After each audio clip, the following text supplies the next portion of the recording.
जन्म भर हमारे जीवन में अभाव वाली चीज है सुख संपत्ति। ये बिगर मांगे बिगर बुलाए आपो आप हमारे पास आ सकती है। इसी प्रसंग का एक उदाहरण है रामचरितमानस में कि जब भगवान राम धनुष तोड़ दिए, सीता राम का ब्याह होने वाला था, तो राजा जनक ने दूत भेजा अयोध्या में। अयोध्या में आए दूत ये संदेश राजा दशरथ से कहे।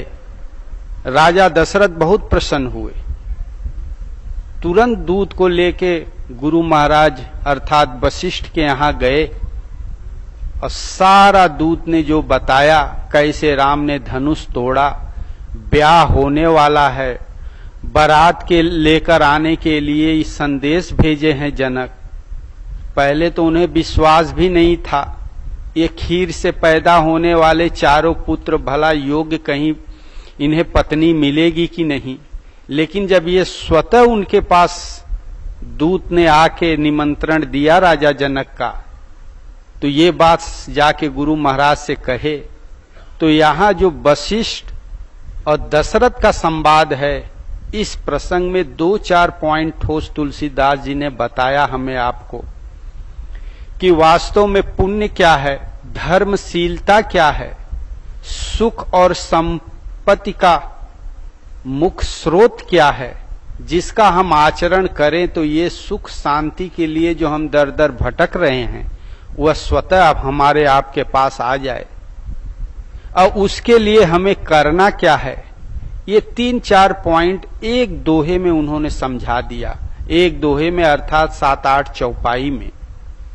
जब समाचार पाए वशिष्ठ, तो वशिष्ठ ने कहा कि सुन गुरु बोले यति सुख पाई, पुण्य पुरुष कहूं मही सुख छाई। वशिष्ठ बोले कि इस संसार में जो पुण्य आत्मा है उसके लिए पूरी धरती सुख से छाई हुई है। इस धरती पे वो कहीं भी रहे पुण्य आत्मा, तो सारे सुख समृद्धि उसके साथ रहती है। कैसे तो बताए, जिम सरिता सागर महु जाई, यद्यपि ताहि कामना नाही, तिमि सुख संपत्ति भी नहीं बुलाए, धर्मशील पहि जाहि सुभाए। यहां पुण्यात्मा बताए, पुण्यशील मनुष्य बताए, और इस दो चौपाई में कहते हैं धर्मशील। तो पुण्य करना ही वास्तव में धर्म करना है, और धर्म करना धर्मशीलता ही वास्तव में पुण्य है। इसलिए दोनों का समान रूप से प्रयोग तुलसीदास जी किए। ये दोनों समानार्थी शब्द हैं, और इसी को कहीं कहीं पुण्यात्मा कहेंगे, कहीं कहीं धर्मशील कहेंगे, कहीं महात्मा कह के संबोधित करेंगे। तीनों का आशय एक ही है। कहते हैं कि तिमि सुख संपत्ति बिनहि बोलाए, धर्मशील पहि जाहि सुहाए। ये धर्मशील आदमी के पास बिना बुलाए आपो आप आ जाते हैं। कैसे तो बताए, जैसे सागर है उसे नदियों की कामना नहीं रहती, लेकिन संसार की हर नदी समुद्र में जाके मिलती है। उसी तरह यदि हम धर्म जान लें, धर्म का आचरण करें, तो ये सुख शांति कह लो चाहे सुख संपत्ति कह लो, जिसके लिए संसार में हम दर दर भटकते हैं, नाना प्रकार के अच्छे बुरे कर्म करते हैं, फिर भी उसे नहीं प्राप्त कर पाते जीवन में, वो सुख संपत्ति आपके पास अनायास आ जाएगी। लेकिन राजा दशरथ के पास आई, वो चाहे भी नहीं थे, लेकिन ये संदेश आया। हर काम में उनको सफलता मिल रही थी। ये आखिर क्यों उन्हें मिल रही थी, वो क्या कौन सा ऐसा धर्मशीलता किए, कौन सा ऐसा पुण्य किए थे जिसके कारण ये चीज स्वतः उनको मिल रही थी। यदि वही कार्य हम करें तो हमारे पास भी यही सुख संपत्ति आ सकती है। इसलिए जानना जरूरी है कि उन्होंने किया क्या था। तब बताए कि तुम गुरु विप्र धेनु सुर सेवी, तस पुनीत कौशल्या देवी। हे राजन, तुमने विप्र ब्राह्मण गुरु तुम गुरु विप्र धेनु सुर सेवी गौओं का सेवा किए हो, देवताओं का सेवा किए हो, विप्रों का सेवा किए हो, गुरु महाराज का सेवा किए हो। ये 4 सेवा तुमने किया है। तुम गुरु विप्र धेनु सुर सेवी तस पुनीत कौशल्या देवी। इसी तरह कौशल्या जी ने भी यही चारों का सेवा किया है। तो सुकृतीय तुम समान जग माही, भयउ न है को हो नेहु नाही। यही एक पुण्य का स्रोत है। यदि ये चारों का हम आप सेवा कर लें तो हम आप भी धर्मात्मा हो सकते हैं, हम आप भी पुण्यात्मा हो सकते हैं। हमारे आपके पास भी ये सुख संपत्ति सारी की सारी आ सकती है। कब? जब ये चारों का सेवन किया जाए, सेवा किया जाए। और ये सेवा ऐसा है कि जो करता है वो सबसे बड़ा पुण्यात्मा कहलाता है, वो ही सबसे बड़ा धर्मात्मा कहलाता है। कि सुकृति तुम समान जग माही, भयउ न है को होने नाही। तुमते अधिक पुण्य बढ़ काके, राजन राम सरित सुत जाके। तुम्हारे समान भला कौन पुण्यात्मा है जिसके आंगन में भगवान राम के समान पुत्र उत्पन्न हुए हैं। और चारों हैं क्या? तो बताए कि वीर विनीत धर्म व्रत धारी, गुण सागर बालक चारी। ये धर्मात्मा में वीर हैं, विनीत हैं, और ये चारों के चारों धर्म पथ पे चलाने वाले हैं, चलने वाले हैं। और ये जिसके पास है तो कहते हैं तुम कहूं सर्वकाल कल्याणा, सजऊ बरात बजाई निशाना। उस व्यक्ति के लिए सदा हमेशा कल्याण ही कल्याण है। अब इसका थोड़ा संक्षेप में समझना पड़ेगा कि ये चारों का सेवा कैसे करें, ये चारों हमारे जीवन में किस तरह से प्रभाव डालते हैं। कौन? विप्र, धेनु, सूर, संत कह लो या गुरु कह लो, एक ही बात है। ये 4 हैं। ये चारों के सेवन से ही आदमी पुण्यात्मा होता है, धर्मात्मा होता है। ये चारों के ही कारण भगवान राम का जन्म होता है। तुलसीदास जी कहते हैं जब भगवान राम का जन्म हुआ तो कहें विप्र धेनु सुर संत हित लीन मनुज अवतार, निज इच्छा निर्मित तन माया गुण गोपार। भगवान का अवतार किसके लिए हुआ? इन्हीं चारों के लिए। विप्र के लिए, यहां गुरु कहें वहां संत कह दिए। विप्र धेनु सुर संत हित, देवता के लिए, गाय के लिए, संत के हित के लिए भगवान राम का जन्म हुआ। और जब रावण का आतंक होता है तो संसार के किसी भी प्राणी को कोई कष्ट नहीं होता, यही 4 कष्ट पाते हैं। जब संसार में अधर्म बढ़ता है तब मात्र किसी को कोई परेशानी नहीं, इन्हीं चारों को ज्यादा कष्ट होता है।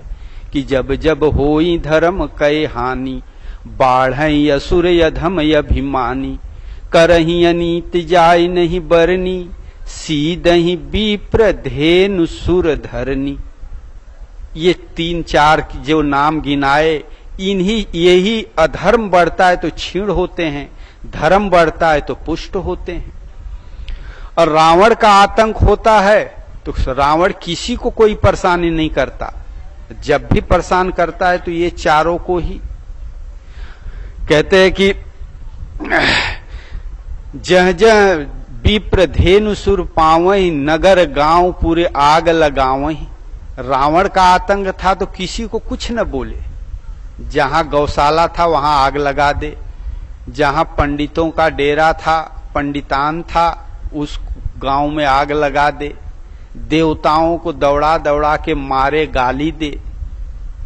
अशुभ आचरण कतऊ नहीं होई, देव विप्र गुरु मान न कोई। सिर्फ रावण के राज में यही कमी था कि देवता को, ब्राह्मण को, गौओं को, इनका अनादर होता था और सबका समादर होता था। और जितने भी थे अपार मनुष्य हैं, सिर्फ भगवान का अवतार होता है तो विप्र के लिए। रावण का आतंक होता है तो विप्र के लिए और किसी मनुष्य के लिए नहीं। आप विप्र नहीं हो तो आपको रावण से कोई भय नहीं है, अधर्म से कोई भय नहीं है, और आपके लिए भगवान है भी नहीं, क्योंकि आप ब्राह्मण नहीं हो। सृष्टि में ब्राह्मण की संख्या लगता है 0.5 से भी कम होगा। अब भगवान का अवतार उन्हीं के लिए। अखंड पृथ्वी है, अखंड ब्रह्मांड है, उसमें पृथ्वी के लिए। 4 पायों में अखंड जीव हैं, अनंत जीव हैं, उनमें सिर्फ गाय के लिए। और देवता को हम आप कहीं देखे नहीं है, उनका जो सुख शांति मिले तो वो जाने। तो ये 4 ऐसे चीज हैं जो कि धर्म अधर्म से प्रभावित होते हैं, और इन्हीं 4 चीज पे इस मनुष्य की सारा सुख शांति निहित है। ये यदि बलवान है तो सारा सुख शांति आपके पास है, और ये यदि दुखी हैं तो आप चाह के भी सुख शांति नहीं प्राप्त कर सकते। तो ये चीज यदि बाहर के होते, बाहर ब्राह्मण होते, बाहर गाय का अगर चित्रण होता, बाहर देवता होते, तो भगवान राम को इनका भली प्रकार रक्षा करना चाहिए, क्योंकि इसी के लिए उनका जन्म हुआ था। लेकिन भगवान राम, पूरी रामचरितमानस पढ़ डालो, किसी विप्र को तारे नहीं, बल्कि विप्र का वंश ही नष्ट कर दिए। रावण घाटी पंडित था, भगवान शिव का गृह प्रवेश वही कराया था, लंका भगवान राम से मांग लिया था, पंडित ही तो था, उत्तम कुल पुलस्त करनाती। अब भगवान राम ने सारे वंश को नष्ट कर दिया, था तो ब्राह्मण ही, रहा न कुल को रोवन हारा। देवता के रक्षा के लिए हुआ तो इंद्र के पुत्र का आंख फोड़ दिए, मात्र इसलिए कि थोड़ा सीता को चोच मार दिया था। रावण के कुल परिवार सहित इसलिए मार दिए क्योंकि वो सीता का अपहरण कर लिया। और यही तुलसीदास जी कहते हैं कि पूजी विप्र गुणशीलहीना, शूद्र न गुणगन ज्ञान प्रवीणा। ब्राह्मण यदि गुण और शील से रहित हो तब भी पूजनीय है, तो पूजा करना चाहिए था, रावण का मार क्यों दिए। और रही धरती का उपकार करना, तो इसी धरती पे खून की नदी बहा दिए भगवान राम। देवता था जयंत, उसका आंख फोड़ दिए। बाहर से तो कोई भगवान ने जिस लिए अवतार हुआ था वो कार्य नहीं किए। रही बात इसका वास्तविक स्वरूप है भजन भक्ति। अब ये चारों चीज का आपको सेवा करना है, तो कहीं बाहर इन्हें नहीं ढूंढना है। ये सब का सब तुलसीदास जी कह रहे हैं, मैं मानस लिख रहा हूं। मानस माने मन होता है, मन के अंतराल में ये चारों चीज हैं। कौन? ब्राह्मण, संत और देवता और गाय। गाय कहते हैं मन सहित इंद्रियों को, देवता कहते हैं दैवी संपत्ति, जो भजन करने की प्रसक्ति हमारे भीतर आती है, जप करने की, तप करने की, ये है दैवी संपत्ति, इसका नाम है देवता। और ब्राह्मण कहते हैं ब्रह्ममयी आचरण को, जो आचरण सद्गुरु बताते हैं, जप करना, तप करना, नियम, संयम, त्याग, वैराग, ये सब को विप्र कहते हैं, ब्राह्मण कहते हैं। इसका आचरण करना ही ब्रह्माचरण है। और संत कहते हैं हमारे भीतर जो श्रद्धा प्रेम है, संशय से रहित हमारी जो मानसिक स्थिति है, उसको संत कहते हैं। और इसी का हमें रक्षा करना है, इसी का आचरण करना है। संशय से रहित स्थिति को ही श्रद्धा विश्वास कहा गया है, उसको हृदय में लाना है। और जब वो हृदय में आ जाएगा तो जो ब्रह्म आचरणमयी प्रवृत्ति सद्गुरु से मिली है, उसका सांगोपांग आचरण करना है। ये हुआ ब्राह्मणों का सेवा करना। ज्यों ज्यों हम सेवा करेंगे त्यों त्यों हमारे भीतर दैवी संपत्ति का उत्कर्ष होगा। ये होता है देवताओं का सेवा करना। और ज्यों ज्यों देवी संपत्ति का उत्कर्ष होगा त्यों त्यों हमारा मन सहित इंद्रियों में संयम आता जाएगा। जन्म जन्म से ये जो विषय भोगों का आदि हो गई हैं, ये स्वभाव उनका खत्म होता जाएगा और सिमट के भगवान में लगते जाएंगे। यही है गौओं का सेवा करना। और जो ये करता है वो है धर्मात्मा, उसी को पुण्यात्मा कहते हैं। और जो इनकी इंद्रियों का संयम, दैवी संपत्ति की उत्कर्ष, ब्रह्ममयी आचरण का सांगोपांग आचरण करना, हृदय में इष्ट के प्रति संशय से रहित होना, ये चीज जिसके भीतर है उसी के भीतर सारे सुख, सारे संपत्ति प्रवाहित रहते हैं। इसलिए गोस्वामी तुलसीदास जी कहें कि ये किया कौन था? राजा दशरथ कौशल्या ने।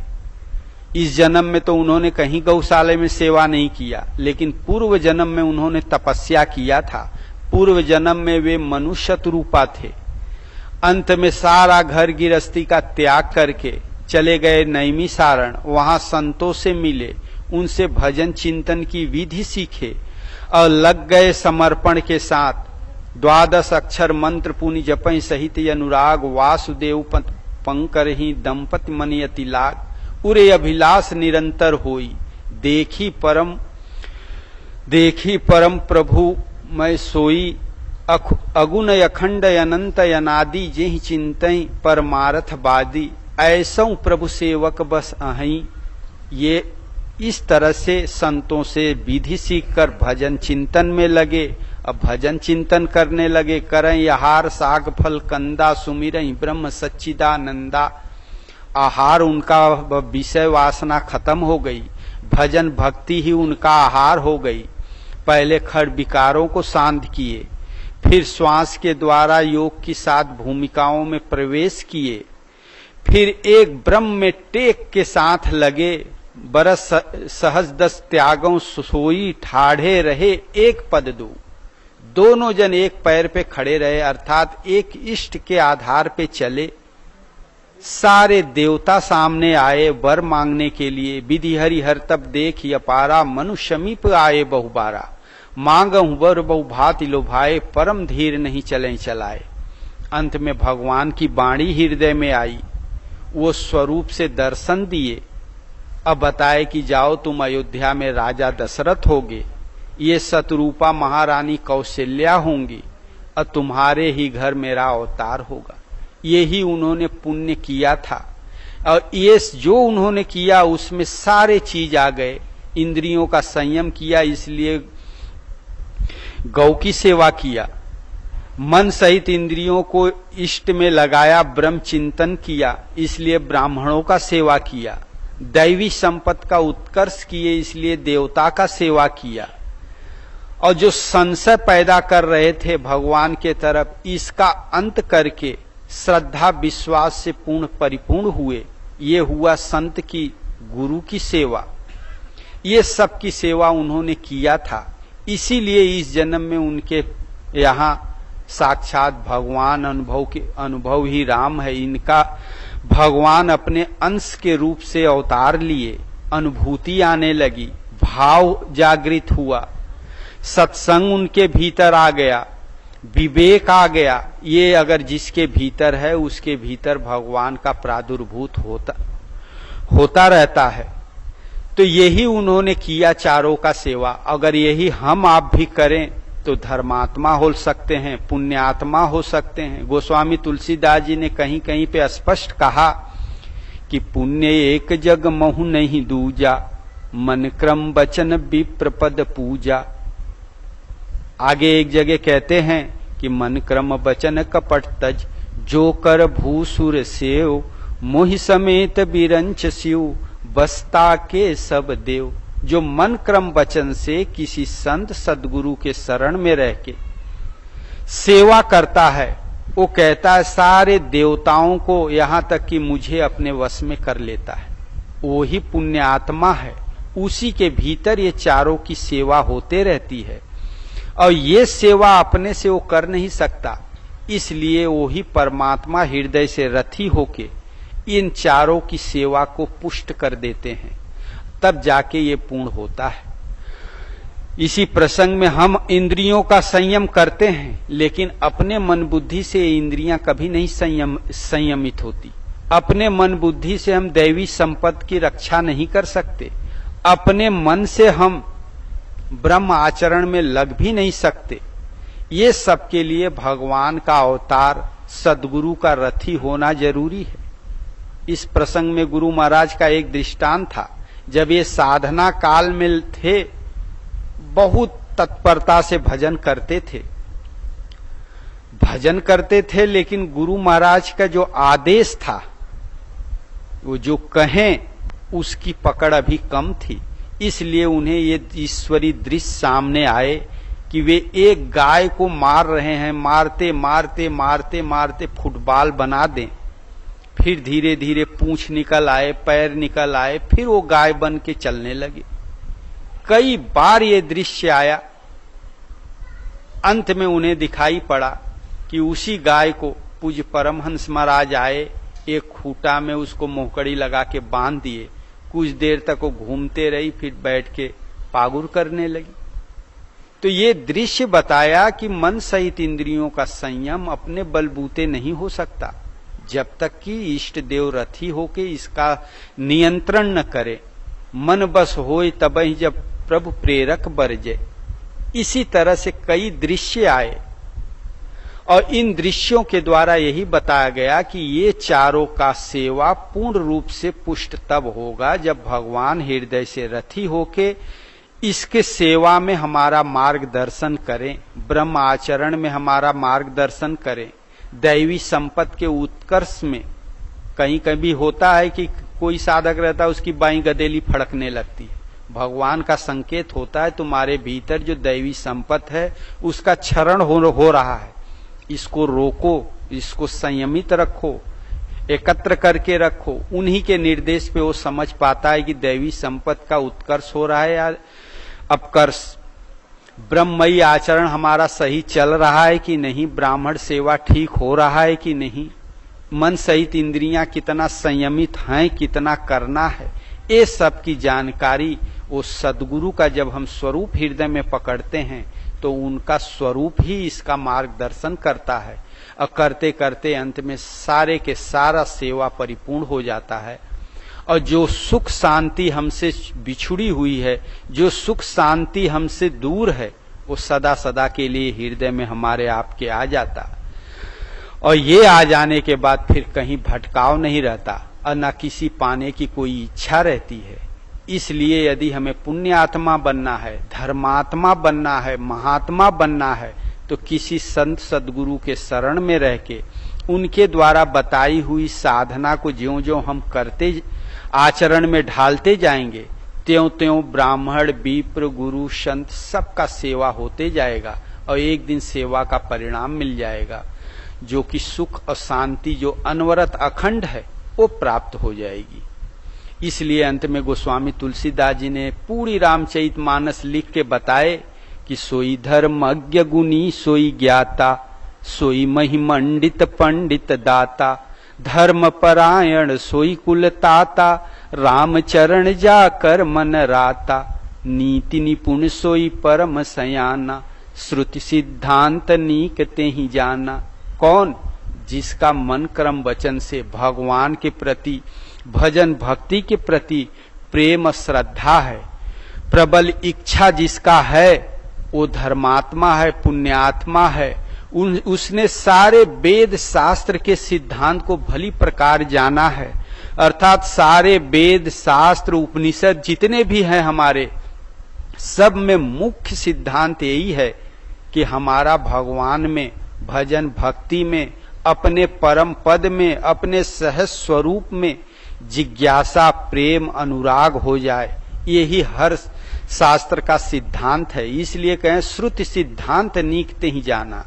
नीति निपुण, वो नीतियों में निपुण है, कुशल है, परम सयाना है, और वही सारा मतलब सिद्धांत शास्त्रों का जानकार है। किसमें? जिसका मन भगवान में रम रहा है, जिसका प्रेम अनुराग भगवान में दृढ़ हो गया है वो।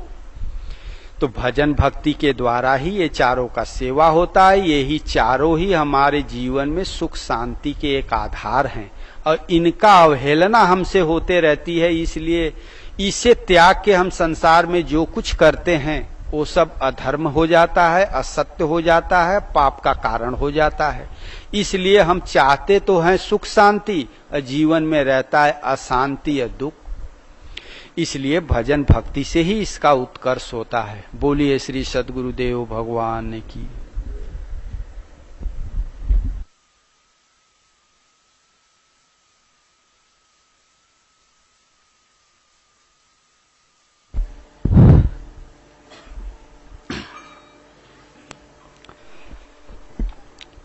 ओम श्री